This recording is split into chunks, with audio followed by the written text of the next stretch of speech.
What is up, ladies and gentlemen, boys and girls, and beasts of all ages, shapes, and sizes? We're going to check out Oversimplified with the Great Emu War. And I think, actually, if memory serves, I think this was a recommendation. Let's go into the list here. By Rolling Thunder, apparently. Emu War, Oversimplified. Mini Wars. Huh. Don't you just love wars that are small? Little baby mini wars. Woohoo! Link in the description to, of course, Oversimplified. Let's get them right out. I know of the Emu War now. Oh yeah, if one of my OGs will remember, we reacted to damn near every video of Salmonella Academy. Maybe he'll return to us one day. But we also knew about the Emu War from that warrior of knowledge juice. Now this is where things get real. Emu War Oversimplified. Let's get him right down. Is Australia. For the man who imagines being strangled by a tarantula while a kangaroo breaks his kneecaps and thinks, yes please. Oh God. For the man who pictures himself being eaten by a snake in the burning outback while eating a Vegemite sandwich and thinks, oh, not Vegemite. Yes please. And that man was Governor Arthur Phillip, who landed in Eastern Australia in 1788, presumably saw a dingo being eaten by a crocodile, being eaten by a death adder, being eaten by a koala, being eaten by Mel Gibson, and thought to himself, yes. Yes. Yes, please. Now I know what you're thinking. Good. But oversimplified, the British didn't discover Australia, the Vikings did. And you'd be wrong. I'm not sure why you'd think that.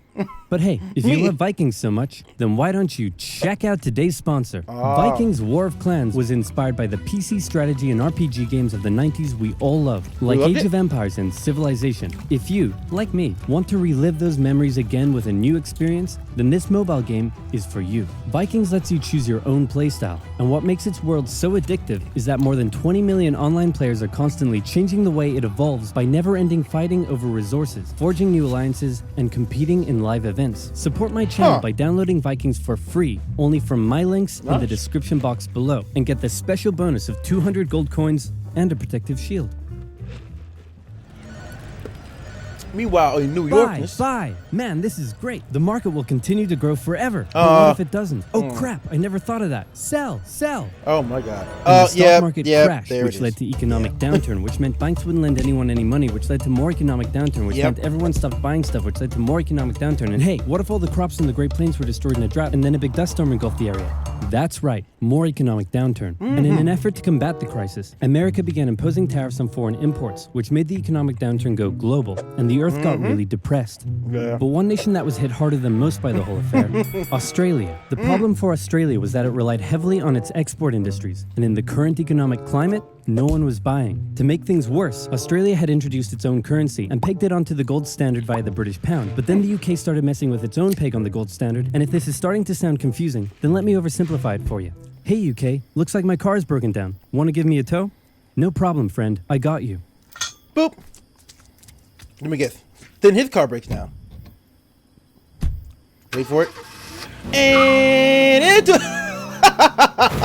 oblivion. Yeah, that sounds about right. More economic downturn. Yeah. Yep. The point I'm trying to make is things weren't good, and in particular, it was Australia's farmers that were suffering most. After the First World War, Australia had given returning veterans land for farming, but with the current economic crisis, the farmers just weren't making enough money, and many left to go find work in the cities. But for those who remained, things were about to get even. The emus! We know of your kind. Before we get into that, it's time for some cultural exchange. My national bird is the bald eagle. It's a strong patriotic symbol of America and a deeply valued and protected species. My national bird is the peafowl. It's a beautiful creature whose vivid colors represent India, so we list it as a protected species. My national bird is the emu, and it's a pest. Yeah, pretty much, yeah. Also bloody delicious. Emus, 6 feet tall, 90 to 120 pounds, and able to run at speeds up to 40 miles per hour, usually return to the coast after their breeding season, but suddenly they found Western Australia full of lush, wet farmland. Oh my, look at all this delicious wheat that just so happens to be growing here in large quantities. Hey guys, get a load of this. You know, My God, they're everywhere. My God. No! Emus! And they're all gone. Yep. You emu motherfuckers. Hey, who left this big hole in the fence? Guys, get a load of this. Oh my God.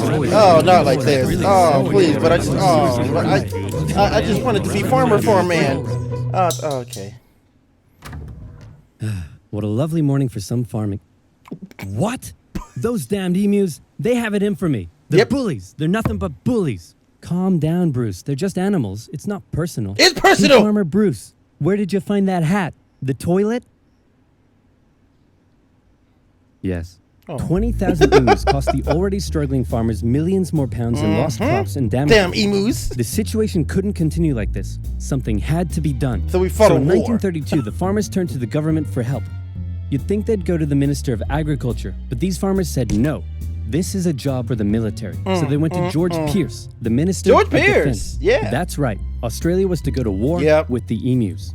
Literally. But not everyone was happy with the idea. This is barbaric. We can't go slaughtering thousands of our own national bird. Come on, guys. Us? The machine guns will make it quick and painless. Machine guns? You're using machine guns? No shit. This is animal cruelty. Look, I know it's unusual, but it's not like we're poachers turning the birds into feather hats. Think of the benefits. It'll be good target practice for our boys. The government can show it took action. Plus, I can get myself a nice new feather hat. I meant I want to gather chat with you about getting you all some nice new feather hats. Son of a did I say feather hats? I meant I want to wage terror at these emus. To make feather hats. Feather hats. Yeah! Damn it. Of course, Pierce first made the farmers sign an agreement saying that they would pay for the whole thing and that Pierce wouldn't take any of the blame if the operation, that was clearly very stupid, turned out to indeed be stupid. And the operation went ahead. Major G.P.W. Meredith and his men were sent with 2 Lewis machine guns to hunt down and take out the evil emu population in Western Australia. Nah, Target spotted. Well, was it an emu? No, sir. It's an emo. Damn it, Jones. Learn your vowels. I'm sorry. Okay, it looks like the humans are coming for us. But check this out. I've come up with an amazing plan. See if you can follow me here, okay? Okay. When they approach, we run away. My God. Sir? That's fucking brilliant. You're a genius. Pierce sent a camera crew along with the machine guns to capture some good old propaganda for the government. And the first battle took place in November at Campion. The men spotted a mob of emus from a distance, so they set up their guns and opened fire. The emus split up into smaller groups and ran in every direction. The men were only able to kill what they called a number of birds. But the vast majority got away. Cut! Battle of Champions. Surprisingly, many of the emus were able to take multiple bullets, but still run at full speed to safety, causing Meredith to compare them to tanks. Saying if we had a military division with the bullet-carrying capacity of these birds, it would face any army in the world. Okay, we need to get closer.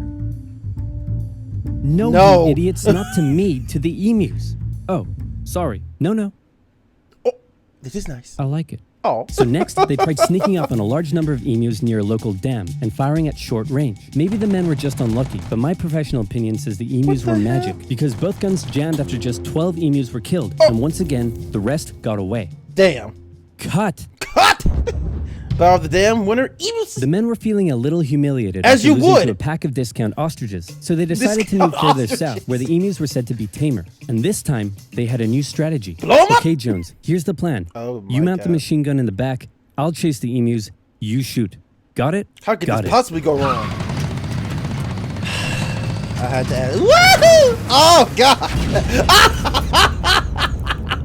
I'm gonna shove that camera up your... The operation was a fiasco, and the press had a field day. Bro. In Parliament, Pierce was lambasted, and an opposition party member suggested that medals should be handed out to the emus, who had won every round so far. Pierce, feeling quite humiliated, pulled the operation off. But 4 days later, the farmers approached again and said, "Hey man, the emus are still eating all our crops. Can you send the army back out here?" And Pierce was like, "Yeah, okay."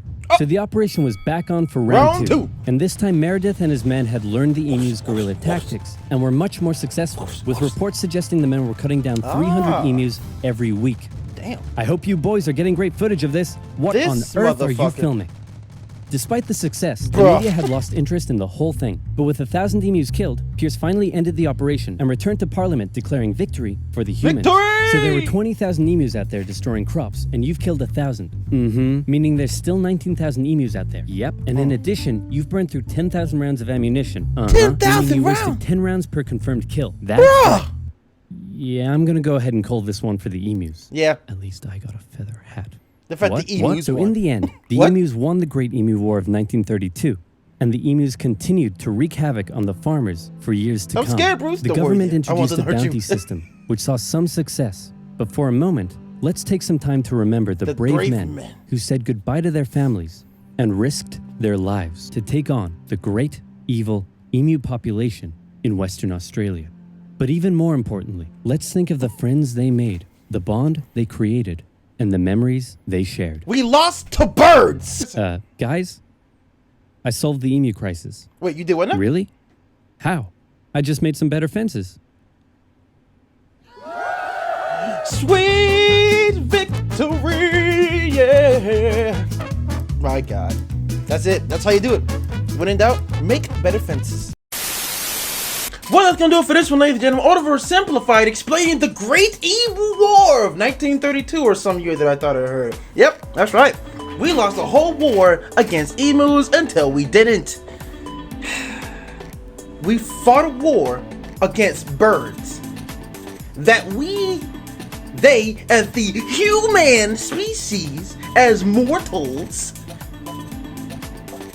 we were supposed to be here, but the emu was like, man, I'll tell you what, beautiful, absolutely, just magnificent. My compliments to yourself. Link in the description, of course, to Oversimplified. But if you enjoyed this video, take your beast mode claws of awesomeness juice, go ahead and slash that like button. And until next time, ladies and gentlemen, boys and girls, and beasts of all ages, safe societies, love, peace, and above all, stay beast mode for the epic win of all the wins. Oh!